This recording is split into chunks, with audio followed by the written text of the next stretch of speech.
Back now on Triad today, and one of my favorite guests is back with us today to help us talk about the topic of transportation, how we can save time and money and fuel. J. Paul, our director, we can see our good buddy, Brent McKinney, who's Executive Director of the Piedmont Authority for Regional Transportation. Welcome back. Thanks, Jim. Always good to be with you on the program. Good to see you. Let's backtrack just a quick second. Back when we had the so-called gas crisis, meaning when the prices were going way up there, almost at $5 a gallon, yes. Ridership just soared with PART, as you would expect. What's happened since then? As the price of fuel fell about a year ago, it got down to below $1.50 a gallon. Our ridership amazingly stayed with us. For the year, we had a 53% gain, and so far this year, we've had another 12% gain in ridership on top of that. Well, not to pat yourself on the back, and we didn't rehearse this or anything, but what does that tell you? It tells me that whenever people try transit, they realize the benefits of it and they enjoy it and they stay with it. Yeah, you know, I mean, again, this is a sidebar to say real quickly, but even things like not just saving money and time and all that, I get sleepy sometimes driving. You know, I think this is great. You can get work done, you can take a nap if you want to go to work or go to your destination. All right, let's talk about fuel consumption. Can I mention the number one thing that I hear from our customers? You can't believe how many friends I've met on the bus. Seriously? Seriously. And they start a whole social network. And you can't put a value on that. Well, and it can be good for, you know, just meeting friends and also business contacts too. It's good. Interesting.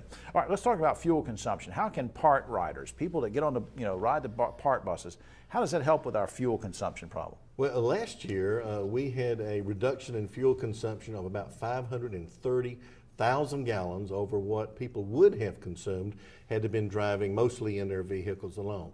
But we took into account ride sharing and van pooling, and yet we came up with a large consumption of fuel. How much money does that save an average PART rider? I mean, I know it's going to vary, maybe or maybe not. What's the answer to that? Well, for the most consumers, the average price of fuel is about $2.46 last year. So do the math, it's about $1.2 million that was saved in fuel reduction.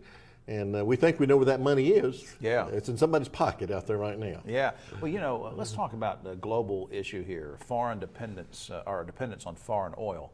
You know, a lot of times we say, well, there's nothing as an individual I can do to make things better in this world, but that's not true, right? My favorite topic.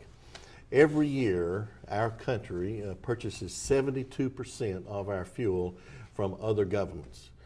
Every year we send a stimulus package outside of our country, and it totals about $550 billion, that's billion with a B, dollars leave our country, go to other governments to purchase our fuel. So anytime that we can reduce the consumption of fuel, not only do we have money in our pocket, but we also cut off that leakage or that supply of funds leaving our country. You've heard the term, you know, think globally and buy locally.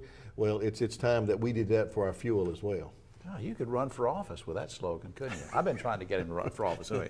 All right, final thing before we run out of time, the regional development plan. Can you give us just a quick capsule update on that? Starting in January, we're going to be developing a regional transit plan for the entire Piedmont Triad area. We're looking at transit development in all of our rural counties and well as in the urban core to see what we really need to do to develop a robust transit system to meet our own transportation needs. So stay tuned. And of course, the more we do with that, the more we expand.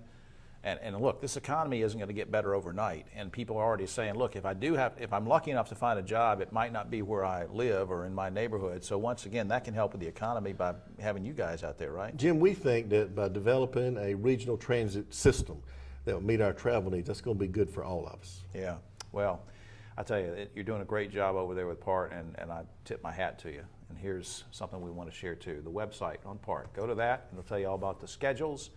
Go and meet a new friend on PART and save some money and save some fuel.